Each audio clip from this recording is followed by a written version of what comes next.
Guys, मैं आपकी दीदी राधिका और आज आप लोगों को बताने वाली हूँ इस बुक की स्ट्रेटजी, यानी आपको ये बुक कैसे कवर करनी है, क्या समझना है, क्या नोट करना है, क्या इसमें स्टिकी नोट्स करना है और कैसे और कब और कितने दिन में इस बुक को कंप्लीट करना है, नोट्स बनाने हैं या नहीं बनाने हैं और बनाने हैं तो कैसे बनाने हैं। आज हम लोग इसी टॉपिक पर बात करेंगे, बट इसके लिए हमें चलना पड़ेगा स्टडी टेबल पर, यानी फेस अगर मैंने लाइव रखा तो आपको मैं अच्छे से नहीं समझा पाऊंगी और आपको शो भी नहीं होगा, क्योंकि मेरे पास इतनी सारी फैसिलिटी नहीं है। मैं कोई टीचर नहीं हूँ, ओनली गाइडर हूँ जो आप जैसे बच्चों को, अपने भाई बहनों को गाइड करती है।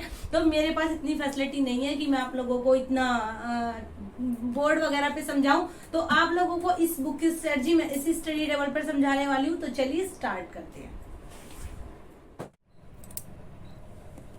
देखिए, मेरे पास ये दो बुक है। ये मेरे पास तब की बुक है, पंचम संस्करण, जब मैंने यूपीएससी एग्जाम की तैयारी शुरू की थी तब क्या था, मेरे पास यही बुक थी। तो इसी बुक के एडिशन से मैंने सारी तैयारी की थी।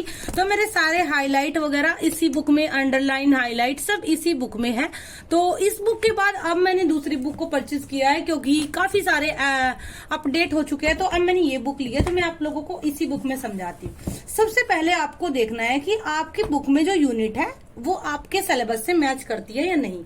अब आप जब अपने सिलेबस को देखोगे तो आप पाओगे कि मैच करती है। ऐतिहासिक पृष्ठभूमि, संवैधानिक ढांचा हमारे कॉन्स्टिट्यूशंस में है, हमारे सिलेबस में है।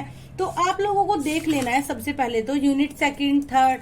तो आपको क्या करना है, सबसे पहले आपको टिक, फर्स्ट रीडिंग में आप लोगों को कुछ टिक नहीं करना है और आपको 10-10 पेज लेके, जैसे मान लिए आज सपोज करो 16 अगस्त है, मैं आप लोगों को बिल्कुल सिंपल तरीके से बता रही हूँ। तो 16 अगस्त को आपने इसको कंप्लीट कर लिया और यहाँ 3 से 11 तक है, तो 7-8 पेज है।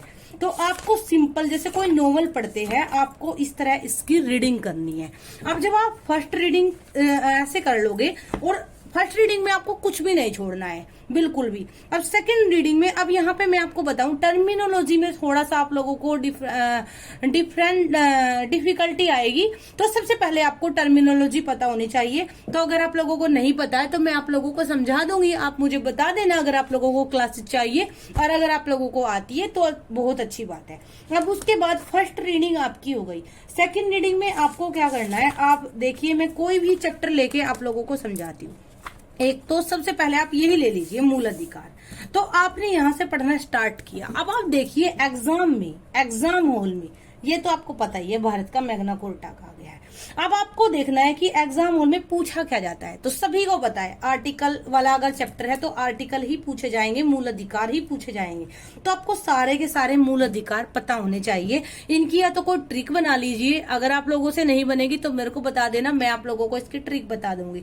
अब इसमें आपको क्या करना है, सारे आर्टिकल जो इम्पोर्टेंट है उनको हाईलाइट करना है।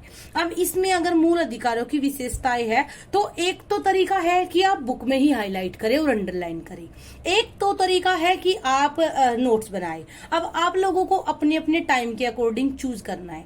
जो जिनके पास टाइम कम है उनको नोट्स नहीं बनाने हैं, क्योंकि उसमें फिर टाइम जाएगा। बट जिनके पास टाइम है उनको क्या करना है, आपको हेडिंग डालना है। फॉर एग्जाम्पल आप कुछ भी मान लीजिए, जैसे कि मूल अधिकारों की विशेषताएं आपने डाल दिया, ठीक है। अब आपने जैसे ये डाला, तो इसके बाद आप यहाँ आ जाइए और आपने देखा ये असीमित नहीं है, तो आपको बस इतना लिख रहा है, असीमित नहीं, बस। फिर सेकंड कर दीजिए आप, ये फिर क्या है, न्यायोचित है, तो न्यायोचित है। आपको ऐसे करके 5-6 इनके कैरेक्टरिस्टिक बता देने हैं। अब इससे क्या होगा, जब आप रिवीजन करने जाओगे तो आपको ये पूरा नहीं पढ़ना है। देखो, ये यहाँ से लेके ये आपका यहाँ तक है और ये आपका इतने से पोर्शन में कवर हो जाएगा। तो ये होती है ट्रिक नोट्स बनाने की। आपको पूरा का पूरा बुक नहीं उतारनी है। आपको अगर मूल अधिकारों की विशेषता पूछी जाएगी तो आपको विशेषता ही बतानी पड़ेगी। एग्जाम हॉल में ना तो इतना टाइम होता है और ना ही इतने वर्ड्स हमें लिखने होते हैं कि हम इतना सारा लिख के आए। ये तो भाई 150-250 से भी ज्यादा शब्द है। अब आप खुद बताइए। और अकेले ये नहीं पूछेंगे, ऐसे पूछ सकते हैं कि मूल अधिकारों की विशेषताओं को बताते हुए वर्णन कीजिए कि ये कैसे हमारे देश के नागरिकों को स्वतंत्रता प्रदान करते हैं। तो आपको वो भी बताना है विशेषताओं के साथ साथ। तो आपको ये चीज ध्यान रखनी है कि अगर आप अपने नोट्स बनाएंगे तो बहुत ही अच्छे से बनाने हैं। जैसे और कोई एग्जाम्पल लेके बता देती हूँ।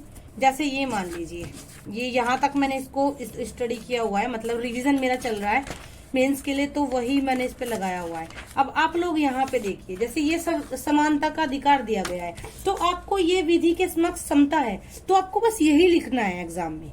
ये इसके अंदर क्या है, इतना सारा लिखने की जरूरत नहीं होती है। ओनली आपको आर्टिकल्स वगैरह, जैसे ये क्या है, आपको इनका पता होना चाहिए, आपको इनको लिखना चाहिए। जो हेडिंग अपराध के लिए दोष शुद्धि के संबंध में संरक्षण कौन से आर्टिकल से होता है, प्राण एवं दैहिकता अनुच्छेद 21 के तहत होता है, इन चीजों का आपको थोड़ा सा पता हो। रिट अधिकार क्षेत्र, राज्य के नीति निदेशक तत्व, तो इस तरह से आप सेकंड इनका रिवीजन करेंगे। अगर आपने नोट्स बनाया तो थर्ड स्टेप में आप नोट्स रिवीजन करेंगे, और रिवीजन के साथ साथ आप इसकी आंसर राइटिंग करेंगे। और अगर आपने नोट्स नहीं बनाए तो आप अपनी बुक में, बिल्कुल स्ट्रिक्टली बता रही हूँ, आप वही रिवीजन करोगे जो आपने हाईलाइट किया है, अंडरलाइन किया है। उसके अलावा आपको कुछ नहीं करना है, आंख बंद कर लेनी है, समझ लेना है कि बुक में है ही नहीं, और उसके साथ साथ भी आप आंसर राइटिंग करेंगे।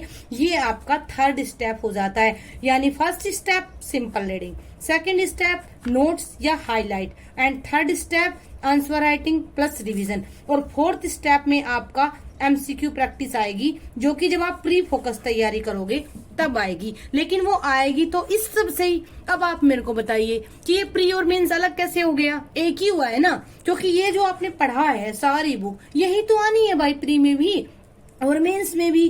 तो आपको बस क्या करना है, प्री के लिए शॉर्ट में चीजें होती है और मेंस के लिए थोड़ी सी, बस थोड़ा सा शब्द पे ध्यान देना, थोड़ी सी डिस्क्राइब होती है, ज्यादा नहीं, क्योंकि एग्जाम हॉल में भी 150 या 250, इससे ऊपर शब्द आपको मैक्सिमम, ज्यादा से ज्यादा आप 255 कर सकते हो, 60 कर सकते हो, 150 से आप 145 कर सकते हो, 155 कर सकते हो। बट ऐसा नहीं है कि पूछा 150 और आपने लिख दिए 300, आपके मार्क्स कट हो जाएंगे। तो आप लोग ऐसे अपनी पॉलिटी की स्ट्रेटजी बना सकते हैं और तैयारी कर सकते हैं। अगर अभी भी कोई डाउट हो तो आप कमेंट बॉक्स में छोड़ दीजिए, आपकी दीदी उसका सोल्यूशन भी आप लोगों के लिए निकाल देगी। Thanks for watching and be brave, be safe and be achiever.